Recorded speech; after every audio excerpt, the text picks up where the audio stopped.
Hallelujah. आइए हम प्रार्थना करते हैं, प्रार्थना कर शुरू करते हैं। स्वर्गीय पिता प्रभु जी, हम आपको धन्यवाद देते हैं पिता।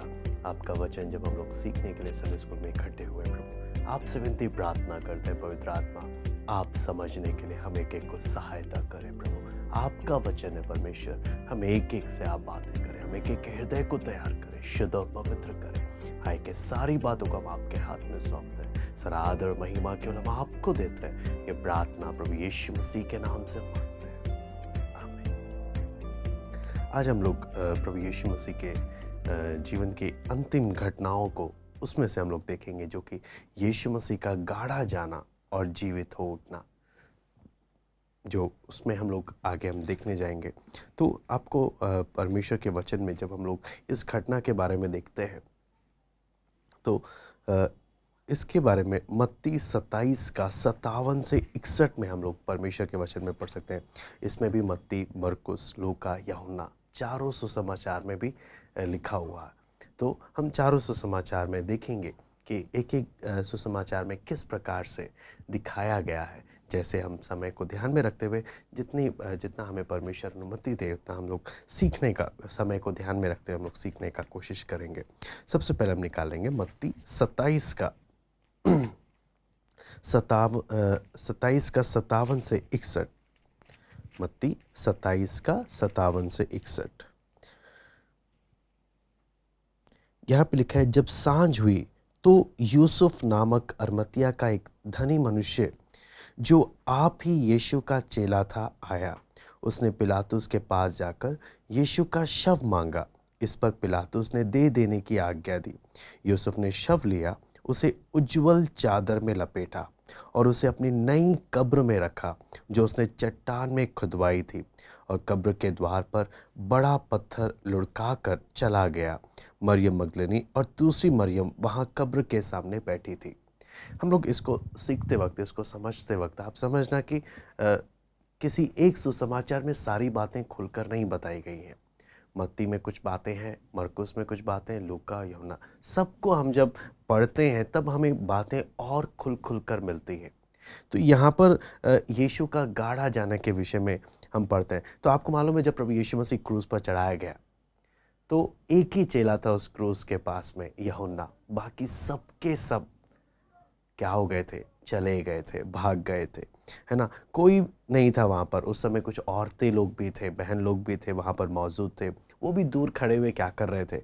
देख रहे थे कि क्या हो रहा है। उसमें दो लोग बोलने का यीशु की माता मरियम और यूहन्ना, ये दो ही थे जो क्रूस के बिल्कुल पास थे, और किसी को हिम्मत नहीं हुआ, है ना। वैसे तो क्या बोला प्रभु, पतरस ने भी क्या बोला, प्रभु तेरे लिए जान देने के लिए भी तैयार है ना। बहुत कुछ आपको मालूम है। यीशु के क्रूस के पास खड़े होने का अर्थ क्या है? सब लोग उस नज़र से देखेंगे, सब लोग आपको उस नज़र से देखेंगे कि ये लोग भी इस द्रोही से, इस अपराधी से संबंधित है। तो जब प्रभु यीशु मसीह क्रूस पर चढ़ा है तो बाकी सब ने अपने आप को निर्दोष बता करके हम इसको जानते नहीं हैं, अपने आप को अलग रखा। लेकिन इन दोनों ने अपने आप को, दुनिया को जो समझना है समझे। लेकिन हम यीशु के हैं, दुनिया हमेशा ऐसे ही हमें पहचाने।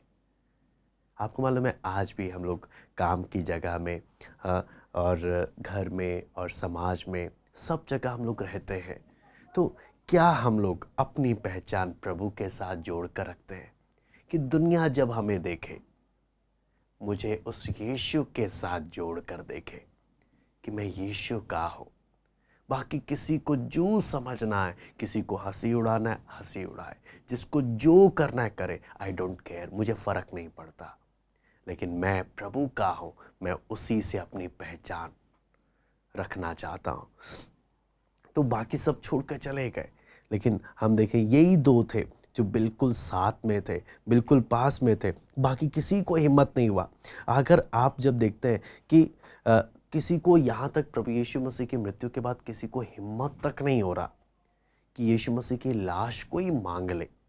आपको मालूम है, अगर मैं इतिहास को देखूं, मैं आपके सामने अगर इतिहास के बारे में बताऊं, तो इतिहास की घटना को जब हम परमेश्वर के वचन में जब पढ़ते हैं तो यहूदी अगुवे जो थे वहाँ पर, फरीसी और याजक लोग जो थे, उन्होंने देखा कि भाई जल्दी करो, ये सब कार्य जल्दी करके ख़त्म करो। क्यों? ये तैयारी का दिन है, कल सबत है। उस बात को ध्यान में रखते हुए इन्होंने क्या बोला? जल्दी ख़त्म करो। ये तीन शरीर कौन है? दो डाकू और यीशु। इन तीन शरीर को फटाफट हटाओ यहाँ से, क्योंकि और ऐसा करने के लिए जो करना, इनको जल्दी मारो। आपको मालूम है, आमतौर पर जब क्रूस पर लटकाते थे, तो एक व्यक्ति एक उसी टाइम नहीं मरता था। क्रूस पर लटके हुए कई हफ्ते तक ऐसे ही वो छटपटाते रहना, तड़पते रहना, कड़ी धूप, बारिश सब झेलना, और ये शरीर की यातना, ये सब झेलते हुए रहना है। इसलिए बोलते हैं क्रूस की मृत्यु बोलने का मतलब मानवीय रूप से सबसे बदतर मौत है, वो चीज।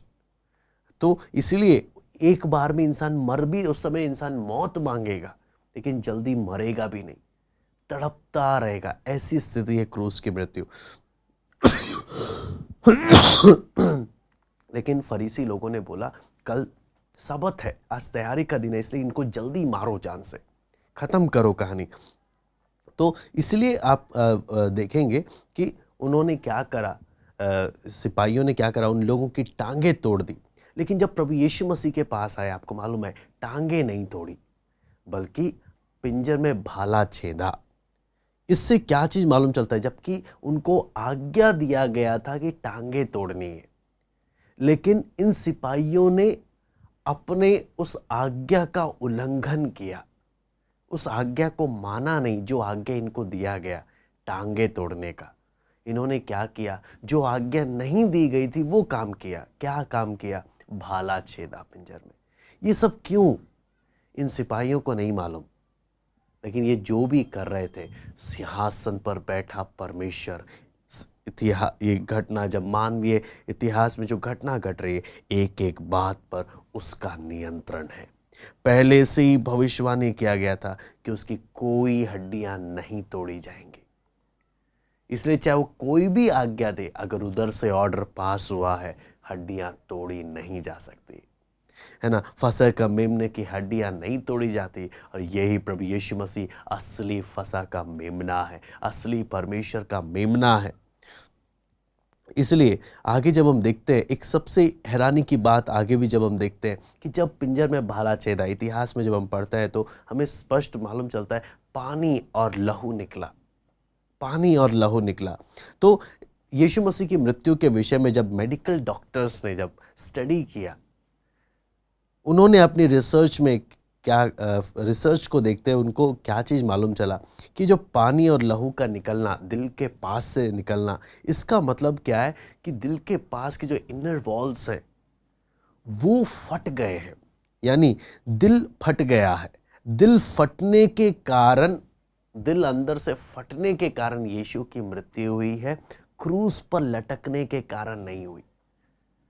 और इससे क्या चीज मालूम चलता है? बेशक लोगों ने इतना मारा, शरीर फाड़ डाला और क्रूस पर लटका दिया, तब भी उनके मारने से यीशु नहीं मरा, बल्कि अपनी इच्छा से जब अपनी आत्मा को पिता के हाथ में सौंपा, तब ये दिल क्या हो गया? फट गया। तब जाकर आत्मा जब निकली, तब जाकर फट गया, तब जाकर ये सब कार्य हो रहा। तो ये सब आगे जब हम देखते हैं, ये सब घटना इस प्रकार से हुआ, जिससे क्या चीज स्पष्ट मालूम चलता है? प्रभु यीशु मसीह का वो दावा बिल्कुल सच साबित हुआ जो प्रभु यीशु मसीह ने कहा, मुझे अपनी जान देने का भी अधिकार है, मुझे अपनी जान लेने का भी अधिकार है। कोई मुझसे मेरा प्राण छीन नहीं सकता, कोई मुझसे मेरा प्राण छीन नहीं सकता, मैं अपनी इच्छा से देता हूं। पकड़वाया भी गए, टाइम से पहले पकड़ने के लिए आए, नहीं पकड़ पाए, लेकिन जब समय आया, अपनी इच्छा से सौंपा अपने आप को, अपनी इच्छा से। तो आगे जब हम देखते हैं कि जब यीशु की मृत्यु हुई, तो अरमतिया का जो यूसुफ था, पिलातुस के पास गया उसके शरीर को मांगने के लिए, ताकि उसको दफना सके। अगर कोई व्यक्ति आता नहीं प्रभु यीशु मसीह की देह को लेने के लिए, लाश को लेने के लिए। तो अक्सर जो भी अपराधी को मारते थे, अगर कोई अपना व्यक्ति या कोई आकर लाश को ना मांगे तो ये लोग करते क्या थे, हिनोम की तराई में उन लाशों को फेंक देते थे। आपको मालूम है, कचड़े की तरह जो भी लाश, जो भी अपराधी लटका है, अगर कोई मांगने के लिए नहीं आया, दफनाने के लिए नहीं आया, हिनोम की तराई में क्या कर देते थे, कचड़े की तरह फेंक दिया करते थे। लेकिन परमेश्वर ने बेशक मानव जाति के लिए जान दिया, प्रभु यीशु मसीह ने जान दिया, लेकिन परमेश्वर ने इस बात पर सुनिश्चित किया कि दफनाई प्रॉपर तरीके से हो, ताकि पुनरुत्थान भी उस पूर्ण सही तरीके से हो पाए। ये एक तरीके से जब देखें, यह सवाल आता है, अरमतिया का यूसुफ कौन था, है ना। अरमतिया के यूसुफ जब परमेश्वर के वचन में भी देखते हैं तो बहुत ही भला आदरणीय पुरुष था, है ना। परमेश्वर का भक्त जन था और परमेश्वर के वचन में, और आपको मालूम है सनहेद्रिन, यहूदी महासभा जो होती थी, वहाँ पर भी एक सम्मानित सदस्य था। और इसने क्या किया था, अपना एक सुंदर बगीचे के पास में एक अपना क्या बनाया था, एक नया कब्र बनाया था। सवाल आता है, क्वेश्चन आता है कि गोलगोता पहाड़ के ठीक पास में इतना सम्मानित, इतना इज्जतदार व्यक्ति और इतना धनी व्यक्ति ऐसे क्या बोलते हैं, अपराधियों को मारने वाली जगह के पास में कब्र क्यों बनाएगा? वो भी अपने लिए कब्र क्यों बनाएगा? जहां तक मैं समझ सकता हूं, मैं विश्वास कर सकता हूं, अरमतिया का यूसुफ और निकोदेमुस प्रभु यीशु मसीह के गुप्त चेले थे। और ये दोनों वचन जानने के द्वारा, प्रभु को जानने के द्वारा, प्रभु के साथ की व्यक्तिगत संगतियों के द्वारा, इनको परमेश्वर के वचन के द्वारा इनको समझ में आ गया यीशु मसीह परमेश्वर का मेमना है, और जो भी कार्य हो रहा है ये परमेश्वर की इच्छा के अनुसार हो रहा। इन्होंने पहले से ही तैयारी कर लिया कि हाँ, इस वचन में लिखा है उसकी मृत्यु धनवान के साथ ठहराई जाएगी। इन्होंने हर एक काम, वचन को समझ लिया इन्होंने, और इन्होंने क्या किया, उसके अनुसार पहले ही तैयार करके रखा। नई कब्र है, पुरानी कब्र नहीं है। इन्होंने पहले ही सारा अरेंजमेंट कर दे। क्यों? इनको समझ में आ गया प्रभु ने ये अवसर हमें दिया है कि हमने प्रभु के लिए काम करना है। सब कुछ सीक्रेट आपको शुरुआत में शुरुआती समय में गुप्त चेलों के नाम से पहचाने गए, लेकिन अंत के समय में आप देखें, जब प्रभु यीशु मसीह की मृत्यु के समय में ये खुलेआम सबके सामने आके प्रकट होकर प्रभु यीशु मसीह की देह को प्रॉपर तरीके से उसको इत्र वगैरह लगाकर उसको दफना रहे अपनी कब्र में।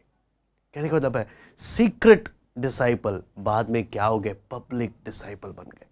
गुप्त चेले बाद में पब्लिक बन गए। वहीं अगर आप बाकी चेलों को देखोगे, जो पब्लिक डिसाइपल थे उनका कोई अता पता नहीं, जो बाहर लोगों के सामने खूब चलते थे कि हम प्रभु के चेले हैं, उन्होंने कुछ ने तो सीधा क्या बोला, हम तो जानते ही नहीं, और बाकी सबके सब छुप कर क्या हो गए थे, बैठ गए थे।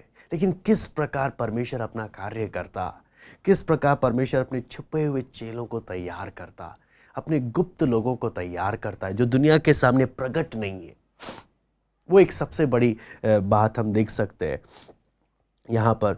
और सुगंध द्रव्य, जो मसाला उनके रिवाज के अनुसार जो होता है ना, उन्होंने वो सब कार्य वहाँ पर किया। और वहाँ पर परमेश्वर के वचन में भी जब हम देखते हैं,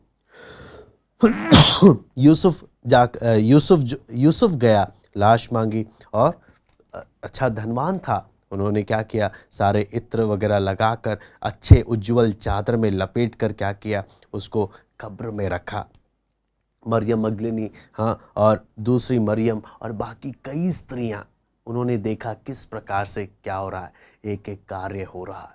उन्होंने साफ साफ देखा किस प्रकार से। उन्होंने सोचा होगा, अभी तो हमारे रीति रिवाज के अनुसार लाश को जब बॉडी को लेते हैं, उसको नहलाते हैं, प्रॉपर तरीके से सब करते हैं, तो अभी तो जल्दबाजी, सबत का दिन है, इन लोग जल्दी कर रहे हैं, हम बाद में आकर फिर से करेंगे। लेकिन उन्हें नहीं मालूम था ये जो हो रहा है ना, ये फाइनल है। वो प्रभु के देह में इत्र लगाने के विषय में सोच रहे थे, लेकिन वो प्रभु के उस वचन को भूल गए थे जो प्रभु ने कहा कि मैं मारा जाऊंगा, गाड़ा जाऊंगा और तीसरे दिन फिर जी उठूंगा। वो इस बात को क्या हो गए, भूल गए, है ना। वो स्त्रियां क्या सोचने लगी कि अब अगले दिन तो सबत है, उसके अगले दिन हम लोग आएंगे, हम लोग क्या करेंगे, हम लोग सुगंधित इत्र लगाएंगे। ये सब सोचकर तीसरे दिन सुबह सुबह वो लोग सारी स्त्रियां क्या होने लगी, उठकर आने लगे। और आते वक्त उन्होंने क्या वो आते वक्त क्या सोच रहे थे कि अरे कब्र पर तो यूसुफ और यूसुफ, अरमतिया के यूसुफ, निकोदेमुस, इन्होंने तो बहुत बड़ा पत्थर लुढ़का के रखा हुआ है ना। साथ ही साथ अगर आप वचन को और हम जब पढ़ते हैं, हाँ, तो वहाँ पर उन्होंने तो क्या लगा, वहाँ पे तो बॉडीगार्ड्स भी लगा रखे हैं, है ना, सिपाहियों को भी नियुक्त किया हुआ है। फरीसियों ने और इन लोगों ने क्या किया, पिलातुस को बोला, देखो प्रभु ने, यीशु ने बोला था, इसने बोला था कि ये मरे में से क्या होगा, जी उठेगा। आप क्या करो, यहाँ पर सिपाही को नियुक्त करो, है ना। आप सोचे जो शत्रु हैं, शत्रुओं को प्रभु की बातों पर इतना, प्रभु की बातों को याद रखते थे, लेकिन अपने चेले, अपने लोग क्या हो गए, भूल गए कि प्रभु ने कहा था मैं तीसरे दिन क्या होऊंगा, जी उठूंगा। और आपको मालूम है, जब वो सोचते हुए आ रहे थे कि कब्र का पत्थर कौन हटाएगा, ऐसी स्थिति में हम घटना क्या चीज़ देखते हैं कि जब वो पहुंचे वहां पर तो उनको क्या चीज़ मालूम, उनको दिखता है कि कब्र का पत्थर तो हटा हुआ है, स्वर्गदूत आए हुए हैं। हाँ, और उन्होंने क्या, स्वर्गदूतों ने क्या उनको बोला कि डरो मत, यीशु नासरी जो क्रूस पर चढ़ाया गया था, उसे तुम ढूंढ रहे हो, वो जी उठा है, वो यहाँ नहीं है। देखो, अंदर जाकर देखो, यहीं पर उसको क्या किया गया था, जहाँ उसको रखा गया था, जाकर उसके चेलों को भी बताओ। तो आपको मालूम है वो कि उन्होंने जाकर देखा, खाली है, और जाकर सबको क्या किया, ये बातें बताई। लेकिन सवाल आता है कि इन्होंने स्वर्गदूत का उतरना और कब्र का पत्थर हटाना क्यों, कब्र का पत्थर क्यों हटाया गया? क्या कब्र का पत्थर यीशु को बाहर निकलने के लिए हटाया गया? नहीं। जो यीशु मरे में से जी उठने के बाद बंद कमरे में अंदर आ सकता है, उसको तो पत्थर हटाने की जरूरत ही नहीं थी। पत्थर हटाने किसके लिए हटाया? ताकि तुम, हे स्त्रियों, तुम जाकर देख लो और विश्वास करो। तुम जाकर देख लो, विश्वास करो। ये पत्थर का हटाया जाना क्या चीज दिखाता है? स्वर्ग ने प्रभु यीशु मसीह की मृत्यु को स्वीकार करा है और स्वर्ग ने दरवाजा खोल दिया है। देखो, जो मरा था वो स्वीकार कर लिया गया, उसका बलिदान, हाँ, वो जी उठा है। जाकर देखो, अब वो यहाँ पर नहीं है ना। आपको मालूम है, प्रभु यीशु मसीह का जी उठना मसीह विश्वास की नींव है। प्रभु के लोगों के विश्वास की नींव है कि हम जिस प्रभु पर विश्वास करते हैं वो कोई मरा हुआ नहीं है, वो कोई हमारी सोच नहीं। आपको मालूम है, कभी कभी हम प्रियजन जब मरते हैं ना, तो लोग क्या बोलते हैं, कोई बात नहीं, आप सदैव हमारे दिल में जीवित रहेंगे। आप चले गए लेकिन आप हमारे दिल में जीवित रहेंगे। आप समझना, प्रभु यीशु मसीह ऐसा नहीं है कि मर गया, हमारे बस सोच विचार में, हमारे मन में जीवित है, या उसकी शिक्षाएं बस हमारे पास है। हम जिस प्रभु पर विश्वास करते हैं, शारीरिक रूप से जिस शरीर में उसको मारा गया, उसी शरीर में वो मरे में से तीसरे दिन जी उठा। सबसे अद्भुत कार्य। इसलिए हम बोलते हैं मसीह विश्वास कोई सिर्फ एक काल्पनिक सोच नहीं, बल्कि एक ठोस विश्वास है कि जिस प्रभु पर हम विश्वास करते हैं, उसने मानव जाति का सबसे बड़ा दुश्मन यानी मौत, उसके भी दांत खट्टे कर दिए, उसको भी पराजित कर दिया। हम जिस पर विश्वास करते हैं वो मरे में से जी उठा सच्चा जीवता परमेश्वर है। इसलिए वो जो बोलता है, हमें उसकी एक एक बात को गंभीरता से लेनी है। वो जी उठकर उसने क्या बोला? एक स्वर्ग भी है, एक नरक भी है। हम एक एक ने उसकी बात पर विश्वास करना है ना। नहीं तो लोग क्या बोलते हैं, किसने देखा स्वर्ग नरक? हाँ, कौन है जो मरकर वापस आया हो और बताया हो जी कि स्वर्ग भी हो कि नरक भी हो? आपको मालूम है, यीशु मसीह है जो मरकर वापस आया। 1 घंटे के बाद नहीं, कोमा में जाकर वापस नहीं आया, बल्कि 3 दिन, बोलने का मतलब क्या है, जी उठने की कोई संभावना ही नहीं है।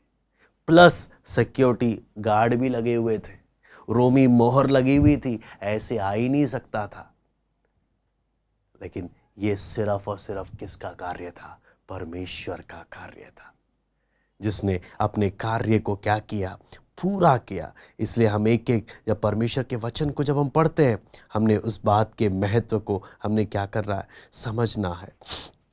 मैं विश्वास करता हूँ कि हम एक एक को इसके बारे में समझ में आया होगा कि यहाँ पर जब हम परमेश्वर के वचन में देखते हैं, परमेश्वर ने यूसुफ और निकोदेमुस को इनको गुप्त रूप से रखा था, लेकिन ताकि वो भविष्यवाणी की बातों को क्या हो सके? पूरा कर सके, जो कि हम यशाया 53:9 में हम पढ़ते हैं, है ना। यशाया 53:9 में तो आपको मालूम है कि बेशक महायाजक और फरीसी लोग बोल रहे थे जल्दी जल्दी इनको उतारो, जल्दी जल्दी करो। क्यों? अगर कोई भी लाश को छुएगा वो अपवित्र हो जाएगा, अशुद्ध हो जाएगा।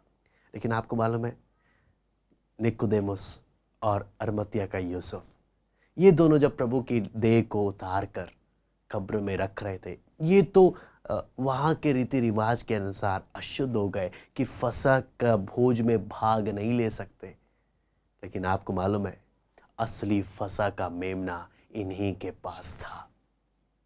असली परमेश्वर का मेमना इन्हीं के पास था। बाकी तो केवल रिवाज पूरी कर रहे थे, लेकिन असली फसह में तो भाग इन्होंने लिया था, है ना। कितना बड़ा एक सौभाग्य, कितना बड़ा प्रभु का कार्य, है ना। परमेश्वर अपने सर्व ज्ञान में परमेश्वर कितना अद्भुत कार्य करता है, जो बातें हम सोच भी नहीं सकते। यदि हम परमेश्वर को कार्य करने देना, परमेश्वर कितने अद्भुत तरीके से एक एक काम परमेश्वर करता है ना। यहाँ पर हम साफ साफ जब देखते हैं तो यहाँ पर हमें साफ क्या क्या बातें मालूम चलती हैं कि प्रभु का कार्य कितना अद्भुत है ना। कि प्रभु यीशु मसीह के पुनरुत्थान का प्रमाण, है ना। आपको मालूम है, यह अपने चेले भूल गए कि प्रभु मरे में से जी उठेगा, लेकिन शत्रु और रोमी साम्राज्य सब ने मिलकर, यहूदी अगुवे, रोमी लोग सब ने मिलकर इस बात को सुनिश्चित किया कि प्रभु यीशु मसीह के लाश को कोई चुराए ना, कोई अफवाह ना बन जाए कि वो जी उठा कर और उन्होंने सुनिश्चित प्रमाणित किया कि देखो, हमने सिक्योरिटी गार्ड लगाए, हमने सब किया। सब करने पर भाई ये कोई अफवाह नहीं, यह वास्तव में मरे में से जी उठा परमेश्वर है। ये वास्तव में मरे में से जी उठा परमेश्वर है।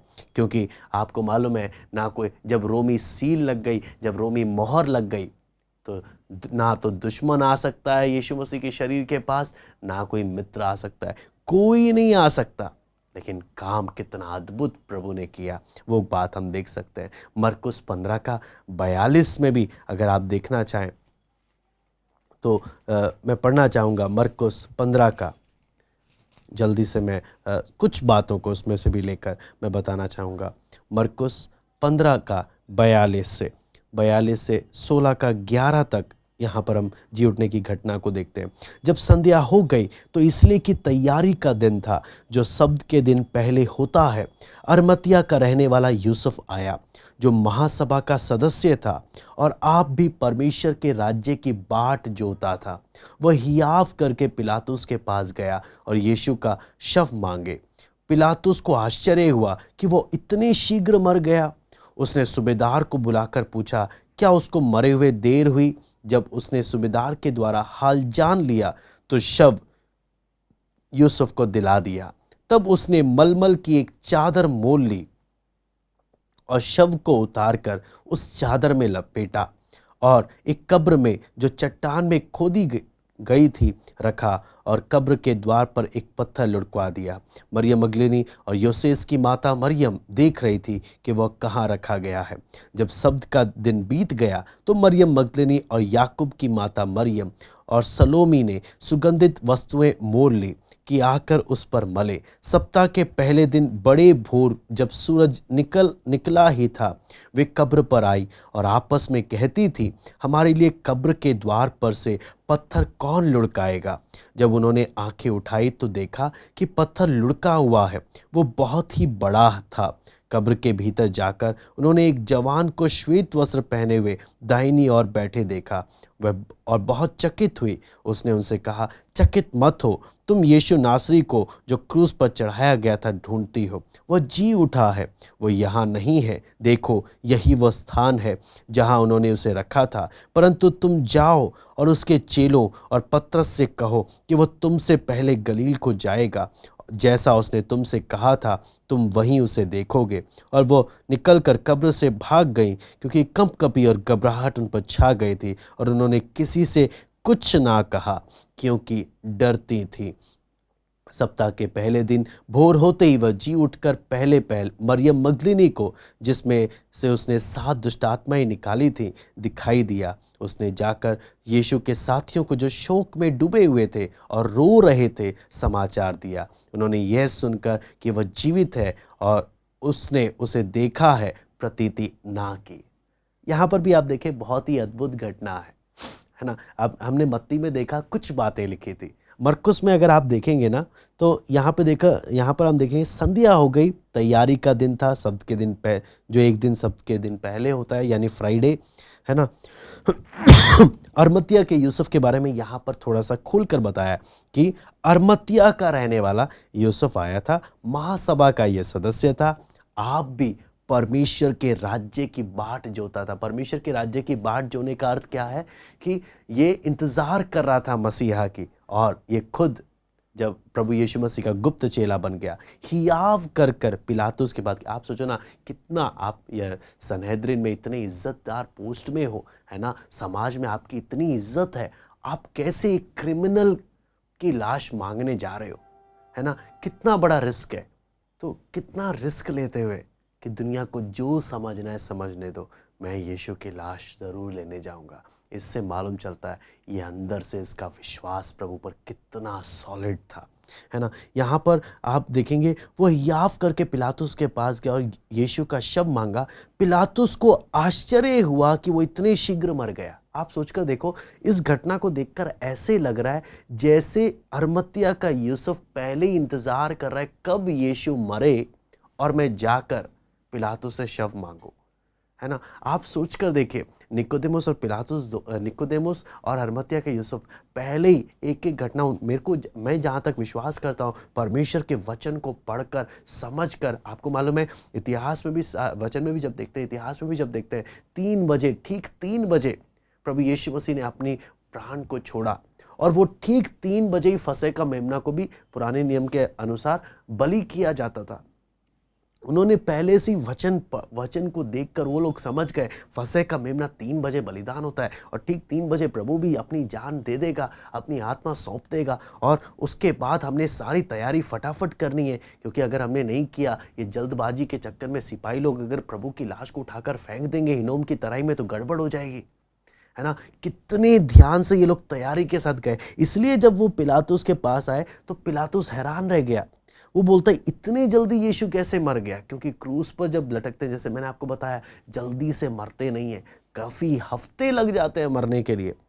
तो उसने फिर भी, आप देखना, पिलातुस ने तब तक लाश को नहीं दिया जब तक इस बात को सुनिश्चित नहीं किया कि यीशु मरा है कि नहीं मरा। यहां पर देखते हैं, उसने सूबेदार को पूछा, क्या उसको मरे हुए देर हुई। उसने कंफर्मेशन किया सूबेदार से कि सच में यीशु मरा कि नहीं मरा। कंफर्म करने के बाद जब सारा हाल जान लिया तो यूसुफ को क्या करवा दिया, दिला दिया। तब जाकर यूसुफ को लाश मिला है ना। तो तब यूसुफ क्या करा, उधर हमने देखा उज्जवल चादर, यहां पर हम देखते हैं मलमल की एक चादर उसने मोल लेकर उसमें क्या किया, शव को उतार कर उस चादर में लपेटा। और इस घटना को भी हम लोग देखते हैं कि किस प्रकार ये घटना हमें परमेश्वर के वचन में हमें देखने को मिलता है कि मरियम मगदलीनी या याकूब की माता मरियम, सलोमी, ये सब इन्होंने क्या किया, जब सबत का दिन बीत गए, सब वस्तुएं इन्होंने मोल ली और आकर क्या करा, ये इन्होंने अब जाकर जब सप्ताह का पहला दिन हो रहा है, सबत के बीतने के बाद ये लोग मोल लेकर आ रहे हैं। तो सोचने वाली बात है कि अरमतिया का यूसुफ और निकोदेमुस पहले से ये सब लेकर बैठे थे कि सुगंधित द्रव्य ये सब लगा रहे थे। क्यों? उसी टाइम प्रभु के मरते साथ ढूंढने जाएंगे तो नहीं मिलेगा, क्योंकि सबत का दिन आ रहा है, तैयारी का दिन आ रहा है, तो कोई व्यापारी नहीं, सब तैयारी में लगे हुए हैं। आप सोचकर देखिए, इन्होंने पहले से ही सारी तैयारी करके रखा, पहले से ही सारी तैयारी करके रखा। कहने का मतलब क्या है? आपको मालूम है, जो परमेश्वर के वचन को सीख कर, समझ कर, प्रभु की इच्छा के अनुसार जब हर एक कार्य करेंगे ना, हर एक चीज के लिए पहले से ही तैयार रहेंगे। कोई भी चीज सरप्राइज नहीं है, पहले से ही तैयार है। हाँ, अभी ये होने वाला, इसके बाद हमने ये करना, किस हिसाब से ये लोग करने लगे। और आपको मालूम है, जब वे कब्र पर आ रहे हैं सूरज के निकलने पर, आपस में क्या कर रहे हैं, हमारे लिए कब्र के द्वार पर से पत्थर कौन लुढ़काएगा। ये इस बात की चिंता में डूबे, लेकिन ये भूल गए कि प्रभु ने कितनी बार बोला, मैं मरे हुए में से क्या हूँगा, तीसरे दिन जी उठूँगा। लेकिन आंखें खोल के देखा, पहले से खुला हुआ है ना। फिर आगे जब हम परमेश्वर के वचन में जब हम पढ़ते हैं तो ये लोग गए। आपको मालूम है, वचन आगे 9, 10, 11 में जब हम पढ़ते हैं तो इन पहले की स्त्रियों ने जब गए तो इन्होंने कुछ नहीं बताया, डर के मारे चुप हो गए। लेकिन फिर मरियम मगदलीनी, जिसमें दुष्ट आत्मा, उसको जब प्रभु ने दिखाई दिया, उसने जाकर सब साथियों को बताया, जो क्या थे, शोक में डूबे हुए थे, रो रहे थे। आप सोचो ना, चेलों की स्थिति क्या है, शोक में डूबे, रोने में लगे हैं। हाँ, लेकिन जब मरियम मगदलीनी ने बताया प्रभु जी उठा है, इन्होंने देखा है करके, तब भी इन्होंने क्या नहीं किया, विश्वास नहीं किया। आप सोचकर देखिए, कितना प्रभु के साथ रहकर भी प्रभु सच में मरे में से जी उठा करके उनको क्या नहीं हो रहा, विश्वास नहीं हो रहा, है ना। आपको मालूम है, इतना बात प्रभु बोलता था, मैं जी उठूंगा, इनको विश्वास नहीं हुआ। आपको मालूम है, कई बार हम लोग भी वचन सुनते हैं, लेकिन वचन को, उसके सीरियसनेस को समझते नहीं है कि प्रभु ने बोला है तो पक्का ऐसे होगा। हम कई बार प्रभु की बातों को भी लोगों की बातों की तरह समझने लगते हैं। अरे वो तो ऐसे ही बोल देते हैं, बोलने में क्या जा रहा। नहीं, प्रभु ने बोला है, परमेश्वर का वचन है, और जब मुंह से निकलता है, खाली हाथ वापस लौट कर नहीं आता, ये अपना कार्य करता है। ये परमेश्वर का वचन है। हमें परमेश्वर का वचन उतना सीरियसनेस के साथ हमने उसे समझना है। फिर इसलिए अगर हम जब वचन के इसके बातों को हम जब देखते हैं तो यहूदी लोग जो शाम को 2 तरीके से देखते थे। एक आरंभिक शाम, जिसे हम 3 बजे से लेके 6 बजे तक को बोलते हैं, और दूसरा है 6 बजे के बाद का जो शाम है, जिसे अगले दिन की शुरुआत। आपको मालूम है, हमारा अगला दिन 12 बजे के बाद होता है, रात के 12 बजे के बाद। इन लोगों का, इज़राइलियों का जो सिस्टम है, इनका दिन का शुरुआत आप देखेंगे शाम से शुरू होता है। आपको इसलिए उत्पत्ति के पुस्तक में आप वचन में जब पढ़ेंगे, अगला दिन कैसे हो रहा है, सांझ हुई फिर भोर हुआ, इस प्रकार ये दिन हो गया। पहला दिन, दूसरा दिन, सांझ हुई फिर भोर हुआ। इनका सिस्टम इस प्रकार से, मून कैलेंडर के अनुसार, वहीं हमारा सूरज के अनुसार, सूर्य के कैलेंडर के अनुसार। ठीक है, तो मैं उम्मीद करता हूँ हमको थोड़ा बहुत इस विषय में हम लोग को समझ, आप लोग को ज़रूर इसके बारे में समझ में आया होगा कि किस प्रकार। लेकिन इन सारी घटनाओं में हमने सबसे एक महत्वपूर्ण बात, हमने क्या चीज़ देखा कि प्रभु यीशु मसीह की मृत्यु और उसका पुनरुत्थान मसीह विश्वास की नींव है। आपके और मेरे पापों के लिए मारा गया, गाड़ा गया, और ठीक अपने कहे हुए वचन के अनुसार मरे हुए से उसी शरीर में तीसरे दिन फिर जी भी उठा। यह हम एक एक के विश्वास की आधार है। हम एक एक ने हमेशा याद रखना है। पहला कुरिन्थी में पौलुस इसी बात को बोलता है कि प्रभु यीशु मसीह पवित्र शास्त्र के अनुसार हमारे पापों के लिए मारा गया। हमारे ही पापों के कारण वो गाड़ा गया, मारा गया, और तीसरे दिन क्या हुआ, जी उठा। अगर इस बात को स्मरण रखते हैं तो धन्य है, लेकिन यदि भूल जाए तो हमारा विश्वास व्यर्थ है। हम एक एक ने समझना है प्रभु यीशु मसीह का पुनरुत्थान हमारे विश्वास की नींव है। आइए हम प्रार्थना करते हैं। स्वर्गीय पिता प्रभु जी, हम आपको धन्यवाद देते हैं इस सुंदर वचन के लिए। परमेश्वर, हम आपको धन्यवाद देते हैं। एक एक से हम बातें करें प्रभु। हमारे विश्वास कितना ही मजबूत चट्टान के समान है। कोई अंधविश्वास नहीं, कोई धोखा नहीं, कोई कहानी नहीं। हे प्रभु, हम एक एक से आप बात करें। हमारे इस महान कार्य आपने जो हमारे लिए किया, आपके महान प्रेम के लिए प्रभु हम आपको धन्यवाद देते हैं। आज की संगति के लिए हम धन्यवाद देते हैं। सब बातों को हम आपके हाथ में सौंपते हैं। सारा आदर महिमा केवल हम आपको देते हैं। प्रार्थना प्रभु यीशु मसीह के नाम से मांगते हैं। आमीन। प्रभु आप सबको आशीष